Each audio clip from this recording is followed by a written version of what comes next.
তো চান টান করে নিয়েছি এখন।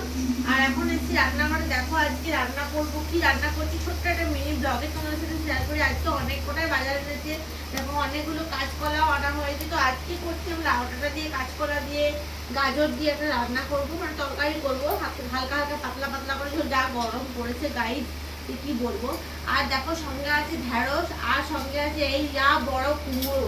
তো কুমড়োটা তো আমি রেখে দেবো, আজকে তো করছি না। যেদিনে নিরামিষ লুচি করবো সেদিনে কুমড়োটা করবো, একদম টাটকা গাছের তোলা কুমড়ো, দেখতে পাচ্ছ। আর হচ্ছে কি ঢেঁড়স আনা হয়েছে, ঢেঁড়সগুলো রাতে করবো, ঢেঁড়সের তরকারি আর রুটি। আর আজকে এখন কি রান্না করছি, এখন করবো হচ্ছে কি লাউডাঁটা দিয়ে বেগুনের তরকারি করবো একটা। আর দেখি কি করা যায়। আম তো আছে আমাদের গাছে, দেখো হয়ে যাবে। আগের দিন গাছ থেকে পেরেছিলাম, তো রেখে দিয়েছিলাম চালের বস্তাতে, পেকে গেছে গাছ পাকা পুরো। তো চলো এগুলো রান্নাগুলো করে নিই ঝটপট করে, তারপর আবার তোমাদের সাথে শেয়ার করছি কি করছি না করছি।